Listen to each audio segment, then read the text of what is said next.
me to hear her again. I haven't seen her for quite a few years, but we crossed paths in 2014 via a convention we put on in Spain. And myself and Mike came over and we just had a great weekend. I think they lost all Delena's luggage got lost. And I couldn't understand how she wasn't stressing, you know. I understand now. And I've crossed paths with her over when I was traveling in LA and the Fourth Dimension. And it's just great. And she's very close to my heart. And it's a real honor to have her speaking for us tonight. So Delena, I'll hand the meeting over to you. And Stitch will just give you a 5-minute sort of wave before the end, okay? Thank you so much, Will. My name is Delena and I'm an alcoholic. And I'm really grateful to be present in the meeting of Cocaine Anonymous. You hear me okay? My sound is fine? Okay, good. So,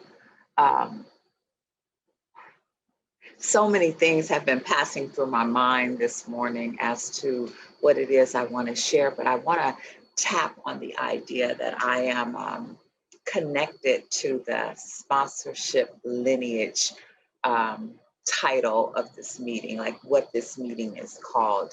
It's always very special for me to just kind of touch that because in the Big Book of Alcoholics Anonymous, they created the prefaces. They wanted us to understand and know what happened, what led to this movement, what led to this book, you know, the struggles that was happening, the history. They wanted us to know the history of how people came together and how we're able to use this book as a tool, right?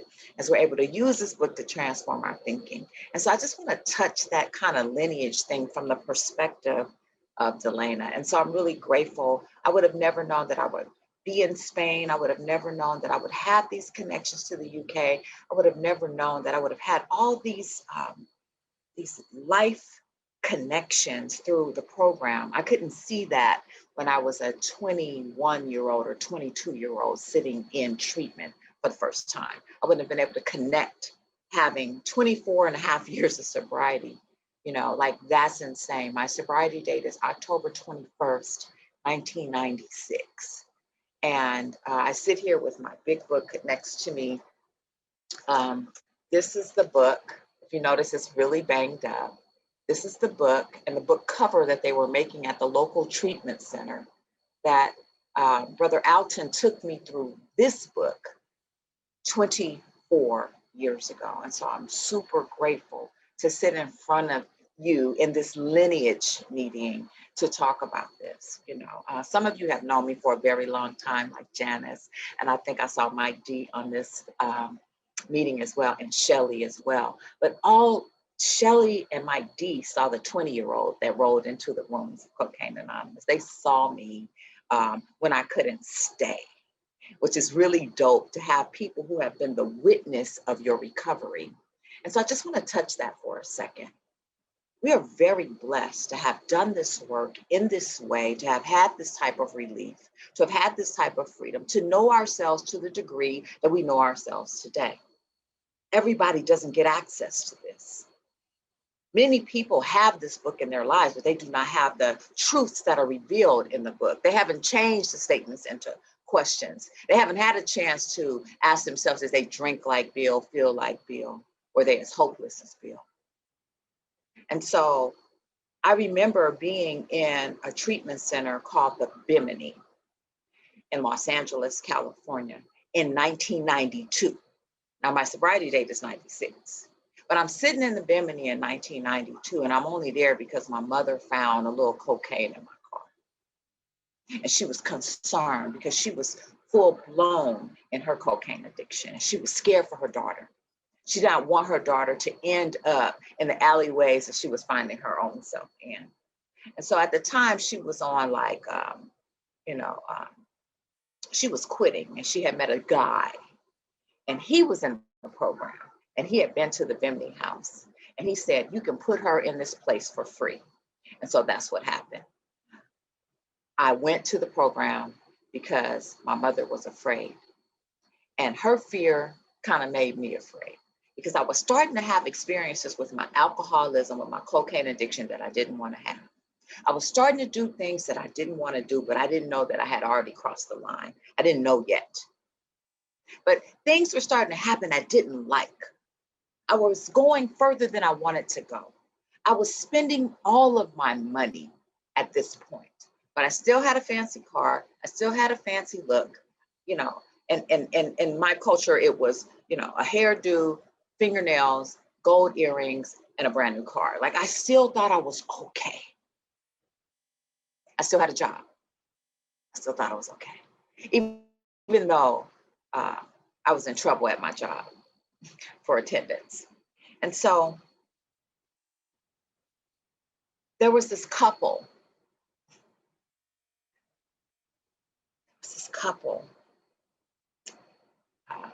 That were so dedicated to the 12-step process as they had experienced it. And they were so involved in the 12-step process that they experienced it. Shelley and Jaime. They were present. They were doing book studies. Because in the treatment center I was in, they had a book study. I think it was on Wednesday night. It was a 2-speaker book study. And one person would read and share, and the other person would read and share.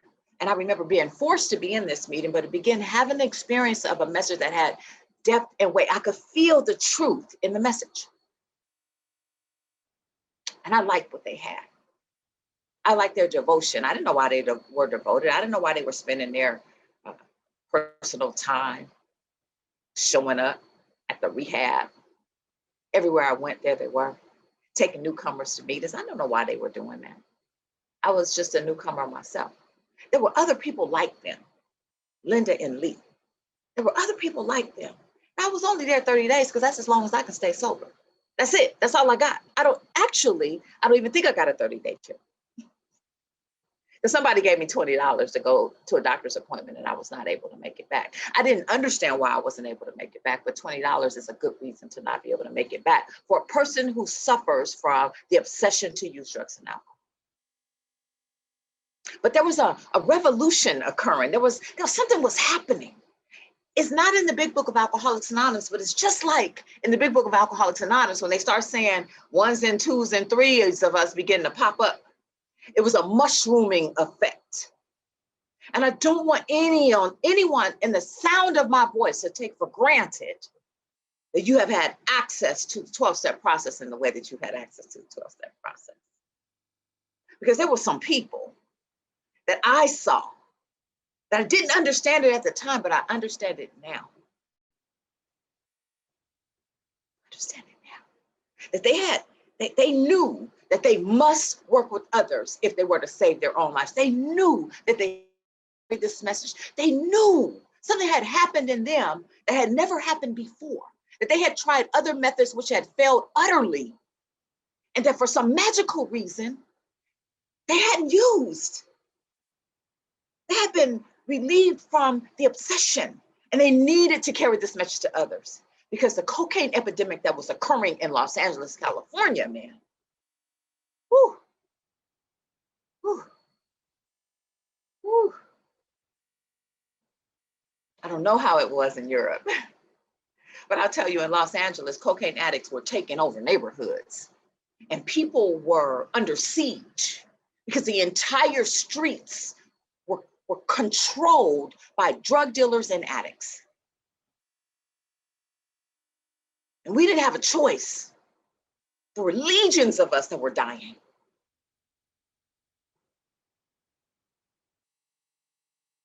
And we didn't understand what was happening to us because our parents didn't raise us that way. We didn't understand what happened to us because many of us had a relationship, or so we thought, with a higher power. We were raised in churches.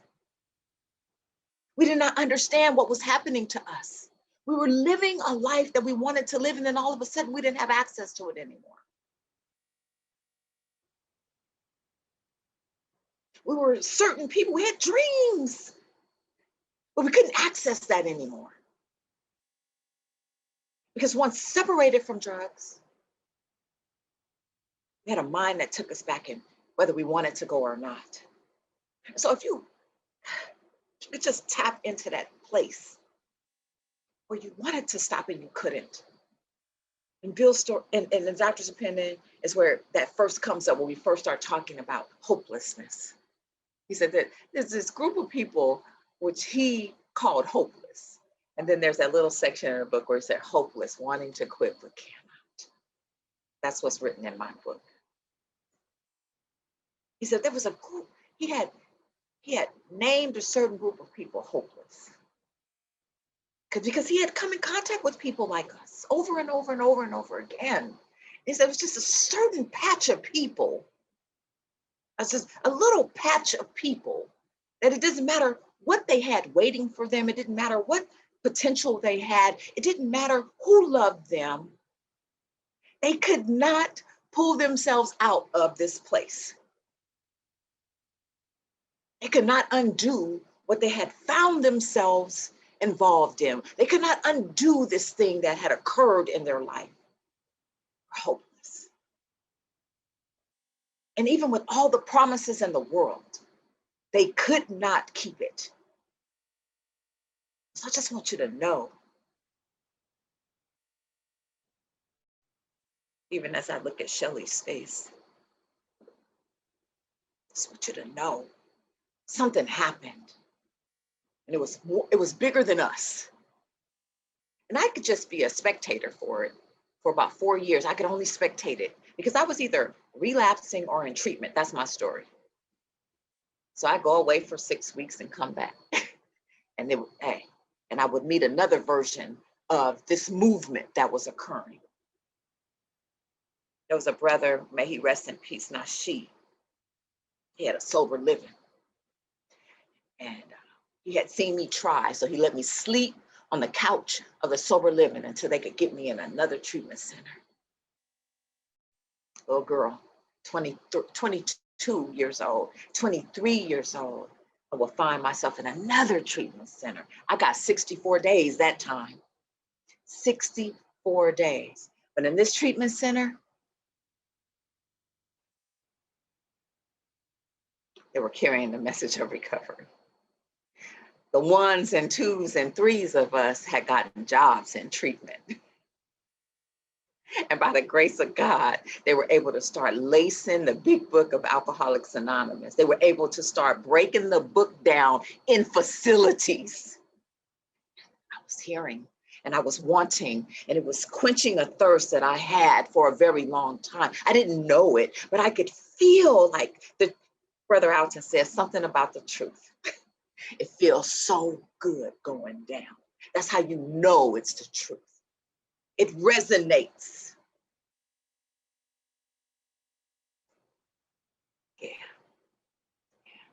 But I couldn't stay because there was a woundedness in me.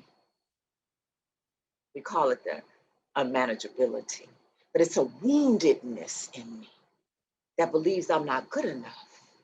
There's a woundedness in me that believes I don't matter. There's a woundedness in me that believes that's shameful. I don't believe I'm good enough for God's unconditional love. I don't believe I'm good enough for sobriety. There's a woundedness in me. And then what follows the woundedness is the obsession. I need medicine. When I think those thoughts and feel those feelings, I need medicine. And my medicine, it has an anesthetic characteristic to it. I can't tolerate the feelings in my stomach. I can't tolerate the feelings in my throat. I can't tolerate the tightness of my chest. I can't tolerate the story that I believe that I am. I believe I'm my story. I believe I'm my behavior. I believe it. There hasn't been a separation yet. I don't understand that I am God's, the spearhead of God's ever advancing creation. I'm not there yet. I can't see it. I'm still hopeless in my mind. I still believe the lie. I still am victim to the lie. That lie still has access to me, that one day I'm going to control and enjoy this thing. And what I think I know about God is not sufficient yet. I don't have contact yet. I can't get results yet. There's a gap.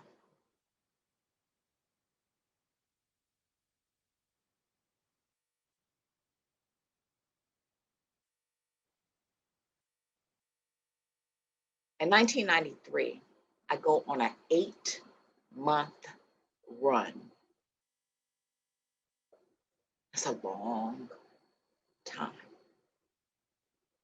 to be in the streets of South Los Angeles as a 23-year-old woman that was raised, isolated, protected.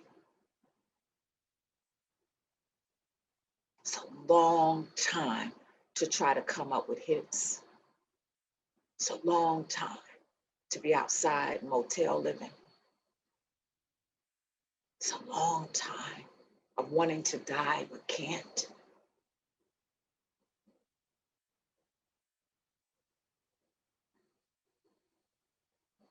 When I come back in 94, the message hasn't changed. The program hasn't changed. The message from the podium hasn't changed. Get a sponsor. Get a sponsor that has a working knowledge of the 12 steps. Get a sponsor that can take you through the book line by line. Get a sponsor. What I didn't say was back in 1992 at that sober living, when I got into the treatment center after being in that sober living, they took us to a meeting hall called Crenshaw Alano. And in that meeting hall, there was this, I didn't understand it all at the time. I was in a treatment center. I had to sit on the front row so I wouldn't be distracted. I probably had 7 days. You know, I was a newcomer. I went and got a newcomer chip. But in this meeting, I noticed that there was some conflict occurring. I didn't understand the conflict, but I understand it now. Like I said, there was a revolution happening in Cocaine Anonymous. Cocaine Anonymous was fairly new at that time. Cocaine Anonymous was born in South LA, South Central District LA, in a way because there needed to be a group of people who were impacted by the cocaine epidemic, who was doing the 12 steps in the Big Book of Alcoholics Anonymous. And I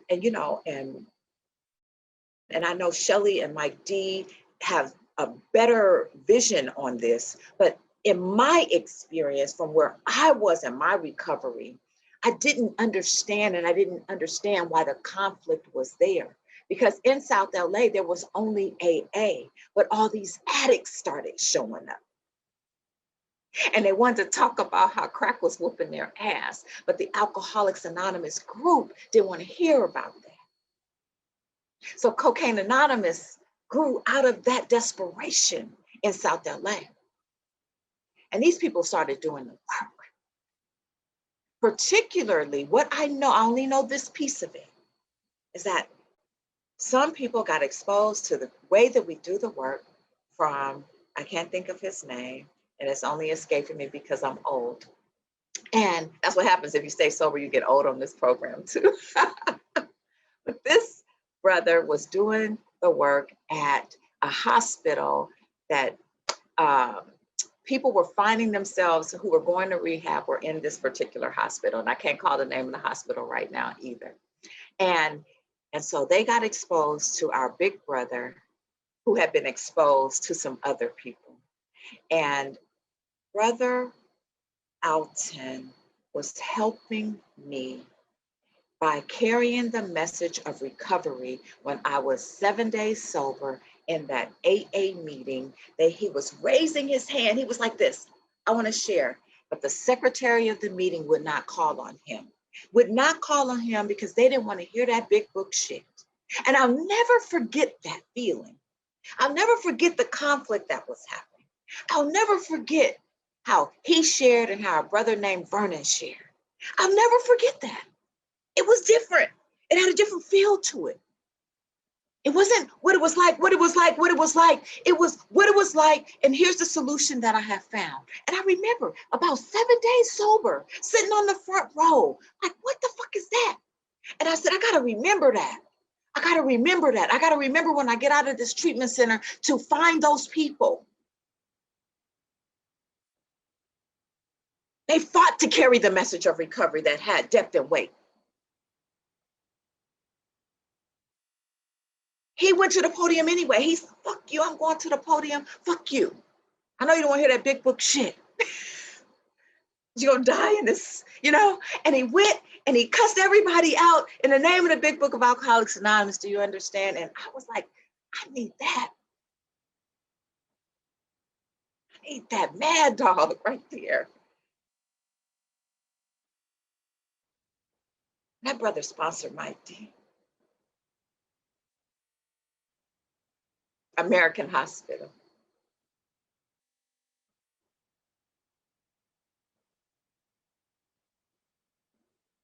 Yeah.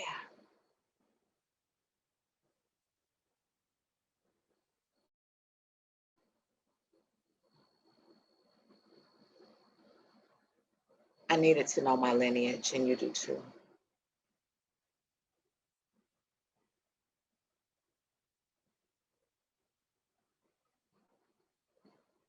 And it's dope to be on a call and a meeting with our forefathers and foremothers, and to not take it for granted. I don't. So I didn't stay sober then because I got, 13 stepped in the parking lot, and I got I can't make it. I can't stay. I have no mental defense against things that will give me dopamine. I have no mental defense against my low self-esteem needing attention. I have no mental defense at this point in my life. I gotta go. I gotta get 13 steps. Yeah. So I've been taught the circle and the triangle in that first treatment center. I know that this disease affects the body, mind, and spirit. I learned that in the first treatment center that I described in the Bimini. I had got a sponsor. I had 20-something days. We sat down and I understood theoretically what the nature of this disease was and how I had been impacted. I had memorized it because I wanted to do well. I wanted to read the book, pass the test, and go on with my life and smoke weed and drink Hennessy. Like, that's what I wanted to do. I wanted to get back to that. I was intellectual, so I knew that I would be able to read a book, pass the test, and smoke weed again. That was my goal in life. So I think it's really, sometimes I forget about the first days of recovery, but something happened for me. Something happened. And it was the cold ass whooping that cocaine gave me that happened for me. It was nowhere else to go. Me recognizing that I was going to die and it was nothing that I was going to be able to do about it. That continual relapse, treatment center, relapse treatment center, because knowledge wasn't enough. I took knowledge right back to Washington Boulevard. Knowledge was not enough. I took knowledge right back to the spot. I remember one time said, oh, this is the phenomenon of craving. Oh, okay. Oh, I have it. I went back to, the nearest bar room and tried some controlled smoking. I did.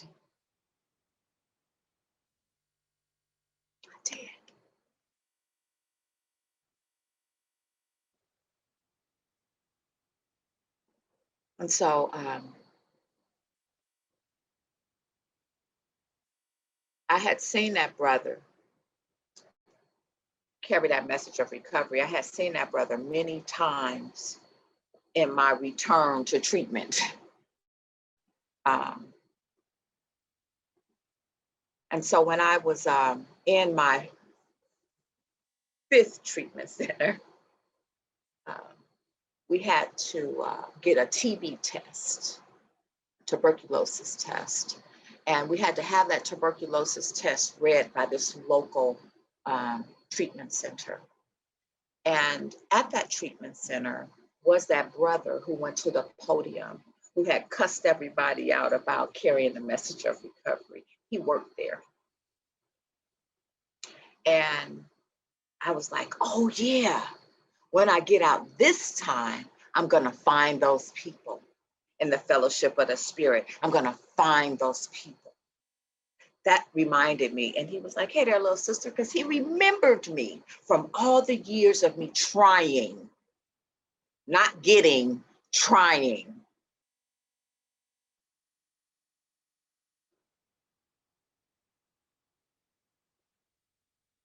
So after 6 months in a treatment center, with all this treatment, with all this, with all these groups, I find myself looking for a job. And I find myself, and this is important, I really want to hone in on this part of the unmanageability. Okay, so I find myself looking for a job in my mind, in my magical thinking mind, in my self-centered mind. I believe that I'm going to go out one day and find a job. And when I get home back to my sober living, I'll have a job. Like that's my belief about me and the world, that the world owes me a job if I go and look for one.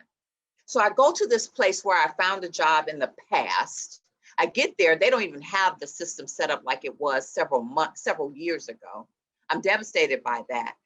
When I walk in, they don't know me. There's no banner saying, Delena, you're out of rehab, come get a job. And I'm shocked by it. And I'm like, where's my welcoming committee here? It doesn't exist. And so I'm looking through this process. I'm trying to get this job and I walk out, I got a couple of leads, but I walk out without a job. And so disappointment. We talk about resentment.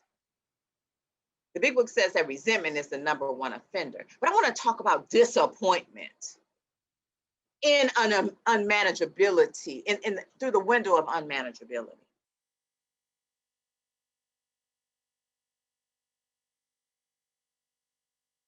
Okay. How do you manage disappointment? How do you handle when someone tells you no, or not you, or not now? What do you turn to? Have you learned to metabolize it? Have you learned to burn it up? Have you learned to turn to the power in disappointment? Me walking from the Urban League across the street to Earl's Grill on Crenshaw. It's a short walk. It's a very short walk. The obsession was already there. The feeling of disappointment, I feel it in my stomach. It has a lot of messages that go along with it. They're old messages from my childhood when I experienced disappointment.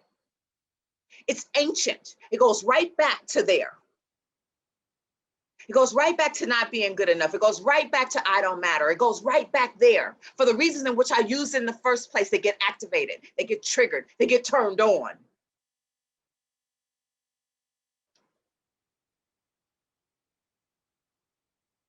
And I'm like, oh, no. Eat. Get your favorite meal. Because you don't know when you're going to eat again. I had $20. I spent 10 of it on food. While eating, I pulled out a phone book. Some of you may not know what that is. But we didn't have cell phones when I got sober. We had phone books. So I pull out my phone book with all these numbers of all these people in the program. And I try to write down something that I remember from the program, from the treatment center, an affirmation of sorts, that I'm hoping is going to help me after I finish this pastrami sandwich to not go to Washington. My thinking says, Catch a ride back to your sober living. And Janice, you know what that is. We don't hitchhike in Los Angeles.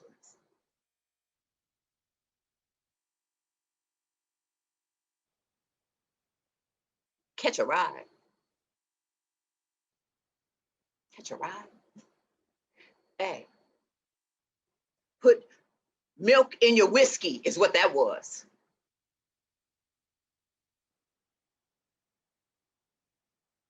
Catch a ride to your sober living.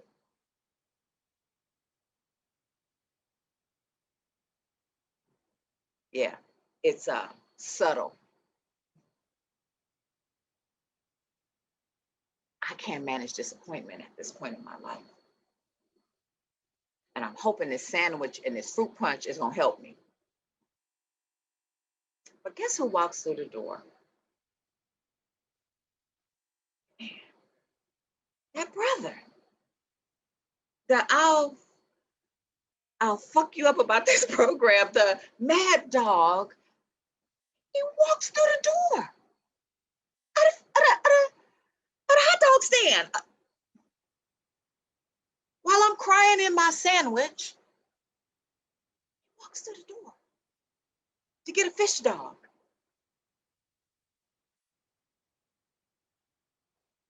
Hey there, little sister.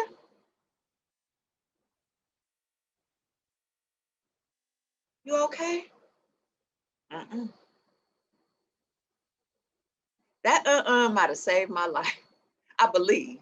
It's the first time I ever said I ain't okay.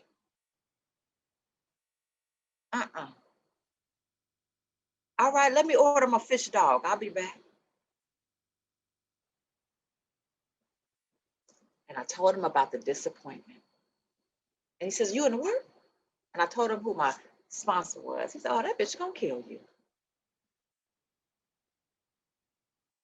I had picked her because she drove a fancy car and she was married and she was pretty.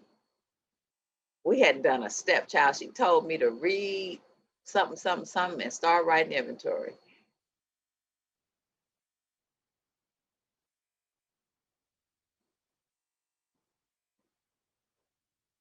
And he said, if you want to do this work, I will do this work with you. But A, B, C, and D. It's going to be on this day. You can't cancel. I don't care if you're in the hospital, cool. But I don't want your excuses. You got to be willing to go to any length for victory over this thing. Is that what you want to do? He gave me a ride home. And he gave me $10. He says, I'll never give you money again. I'm not your relationship counselor. I'm not your financial counselor. Don't call me every day. Here's a prayer. I think we said that prayer in the beginning of this meeting.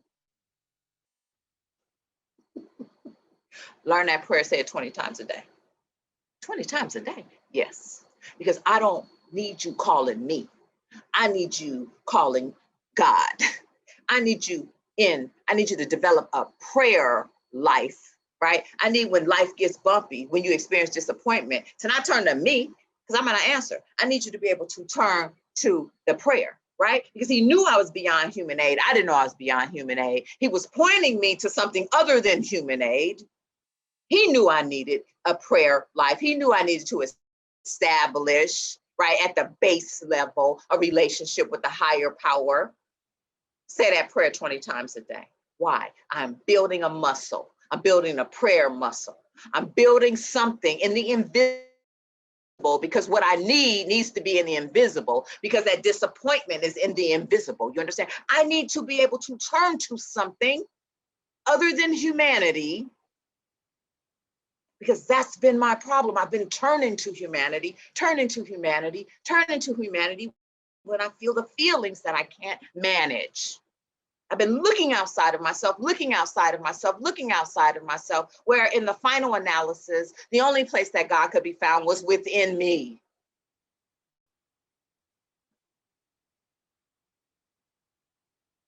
I don't know that the great reality is underlining the totality of all things at this point in my life. I don't know that. I believe that God is in the sky taking notes on my bad behavior and is going to tell me about myself when I die, and then cast me to a lake of burning fire. That's what I believe about God. And that is insufficient to develop a relationship with. That is a shame-based relationship. I can't trust what I feel shame in front of.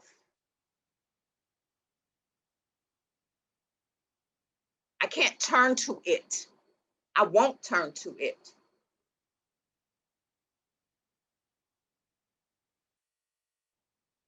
So that was the idea that was impressed upon me in my childhood about God. I carried it. When you're a child, your thinking's concrete. You're just downloading content and you use the content later. But if no one ever checks the content, right, or rewrite the narrative of the content, then I can't evolve when it comes to my God idea. If God's outside of me, then I think that everything else is outside of me that is going to solve my internal problem. But the moment that I recognize that God lives within me, as me, how can the creation be separate from the creator? It is impossible. I'm never separate. It is only a delusion that has been passed down through my family lineage. It is only a delusion that has been passed down through religion.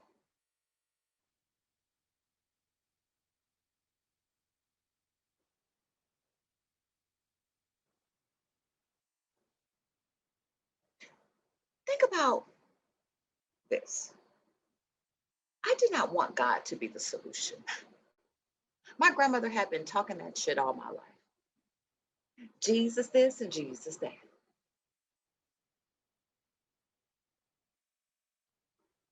She had been telling me that all along. So I had this cold-blooded ass first step experience where I'm clear.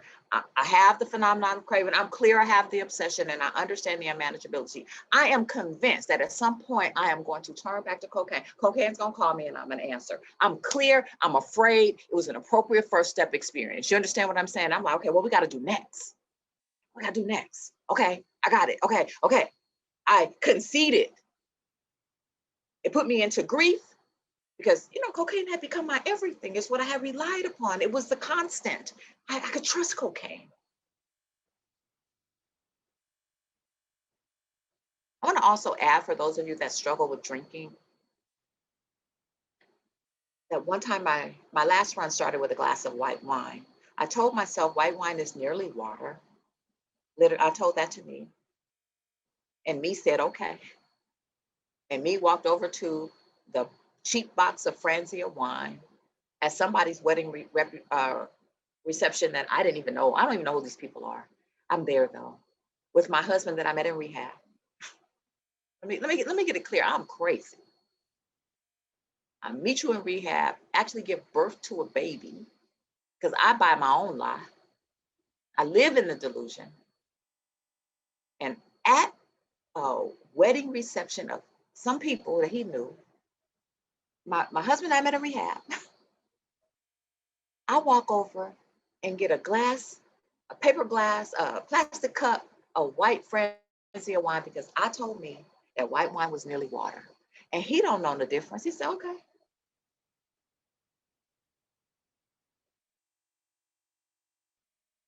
I need to say that.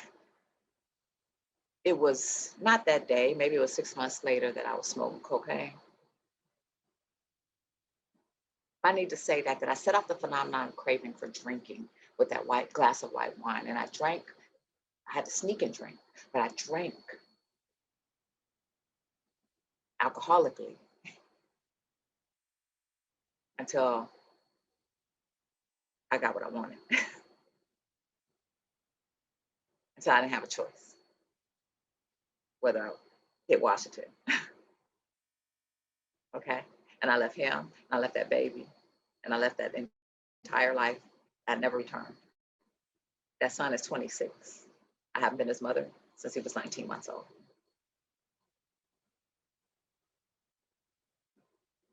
Okay. So here I am.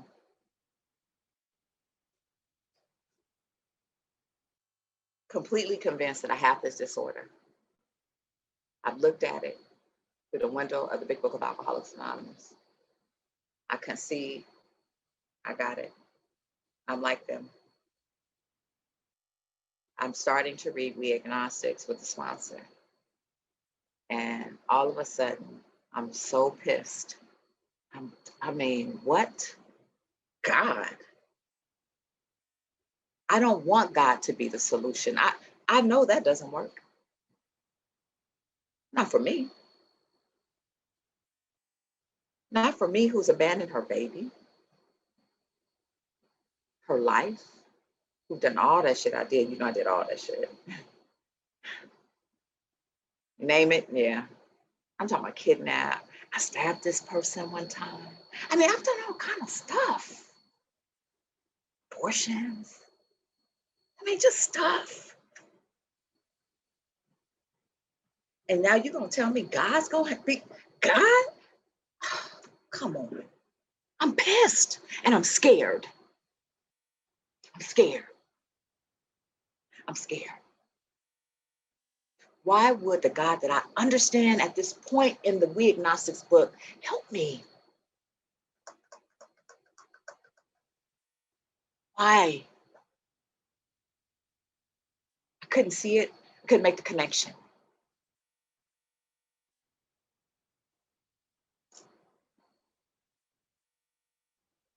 And then I saw that other people had bad behavior still, and they were sober.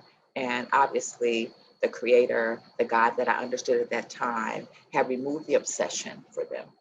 And that's all I needed, was God to remove the obsession. And I would keep doing the work, keep doing the work, keep doing the work, keep doing the work, keep doing the work, keep doing. Just please remove the obsession enough for me to keep doing the work. And even here, I'm in the delusion that there's something I can do to keep me sober. That delusion pops up every now and again. I want you to be aware of that. Every now and again, it pops up that if I work with others, I'll stay sober. Every now and again, it's like something I'm doing that's keeping me sober. Yeah, there's something that I must do. Thank you. There's something that I must do. But that's something that I must do is to keep me spiritually fit. And when I'm spiritually fit, I don't need cocaine. When I'm spiritually fit, I don't need alcohol. When I'm spiritually fit, I don't need all the stuff that I start needing. I have 5 minutes.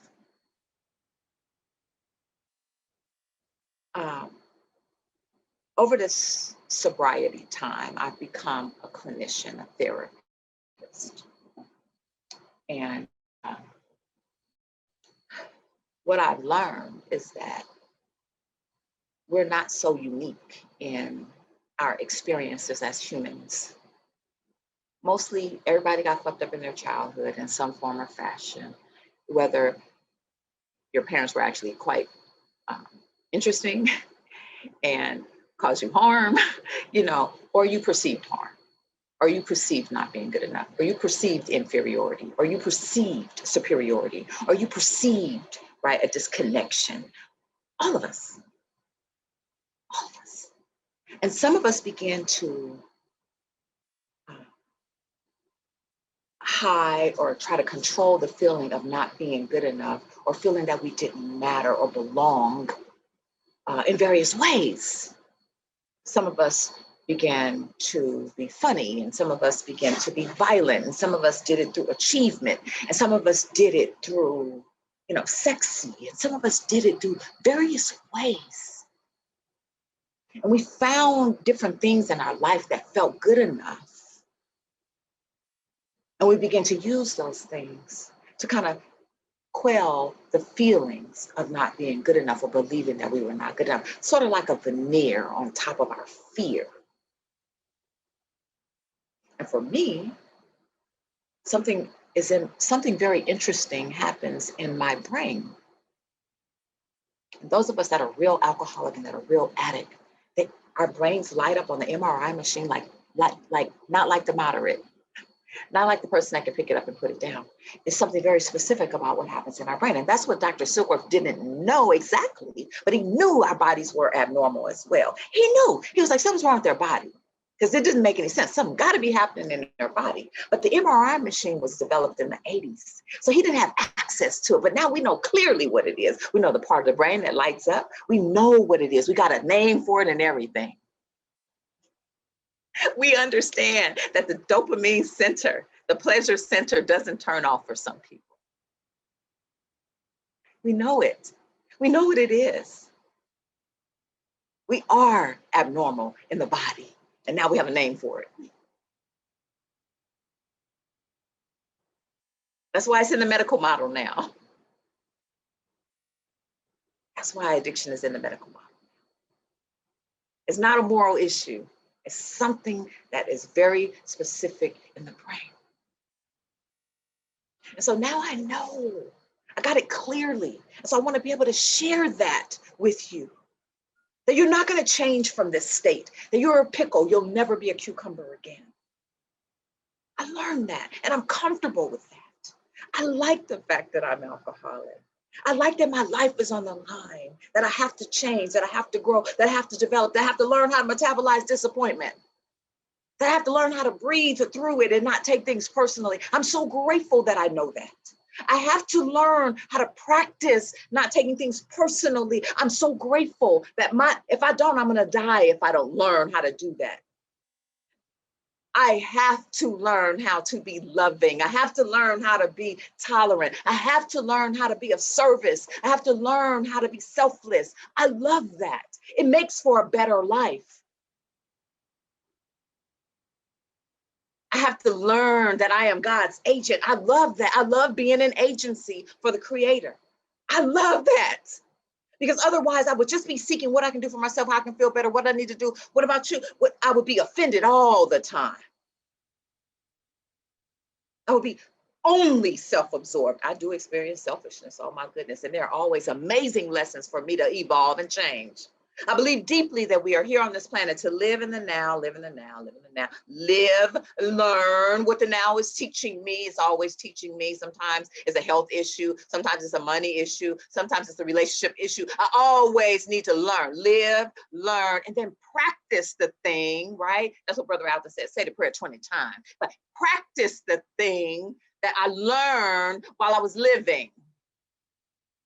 That's what we do. We pray, we review, we say the prayer, we write the inventory. We learn when we're selfish, self-centered, dishonest, and afraid. Why? Because I need to see me. My partner says, you need to be curious, right, about yourself. You need to notice what's going on with you, boo, instead of looking at me. Brother Alton said it this way, you need to check your own negative.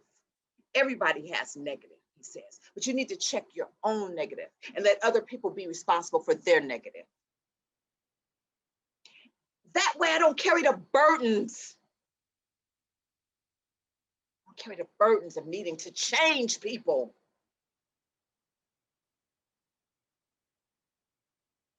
I'm responsible for change here. So, in conclusion, the 12-step program has revolutionized my thinking. I used to want to die. I used to ask God, why was I born? Now I understand. My primary purpose in 1997, that's when I learned, my primary purpose was to stay sober and to help another do this work, carry the message to another. The basis of this program is one alcoholic working with another. That is what this program is built on. There was no book when Bill was meeting Dr. Bob. It was just the idea and the principle of one with another. That was the power that this program in which we sit on. And I'm so grateful that they documented it so that others could live, grow, and be right here, right now as a result of it. Basis is one with another, one with another. I just want to bring us back to this program being simple and personal, that we all follow the direction, but we evolve into ourselves, not into our sponsors. I've been looking for me the whole damn time. And I found me through the 12-step process. And I found purpose to carry the message to others, and other things were born out of me because the soil was fertile. I was open. I began to be optimistic. I believed that my life was more than what it had been. I began to understand that carrying this message to others and watching them wake up from the sleep, from the triple darkness, watching them wake up, I was like, oh shit, there's other things I can do.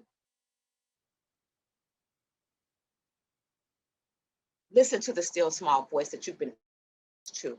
Now that the resentment has been moved, the fear has been moved, Now that you've done the sex inventory, things out of the way. Listen to the still small voice. Let the sunlight of the Spirit shine through you. Move your life in a way that you can be a maximum service to humanity. That thing that you love, give yourself permission to love it and create it. This program woke you up. What are you going to do now that you're awake? It is not time to get scared and punk out. It's time to take this freedom and use it. Use it. Use it in Cocaine Anonymous and use it outside of Cocaine Anonymous. I don't know. I walked down alleys 3 o'clock in the morning with no weapon at all because my motivation was to get another hit. When your motivation is right? When your intention is there, you can create anything that you desire. Fearlessly. Don't punk out now. You now have access to the power, and it goes where you go. All you need to know is there's going to be oxygen. That's the Creator promises you. The Creator sustains you. Breath. Is there going to be oxygen there? That's all I need to know, because I'm going to bring my perfect gift that comes as a result of the 12-step process and what the Creator created. There has never been anything like you, and there'll never be anything like you. And I pray that this recovery shifts you into a dimension, right? That you recognize, right? You recognize that life has folded itself around you, and it's time for you to use it to make a difference. Refuse to stay the same. Take this thing that the power has given you and share it with others and watch other people bloom up. Just like those people who planted those initial seeds in me have watched me bloom. I'm inspired. I hope that this is an inspiration to you as well. Will, I love you, brother. You have been dope. You have been dope. I'm so glad you stayed sober. I'm so glad you found me and called me out and had me here today. Thank you.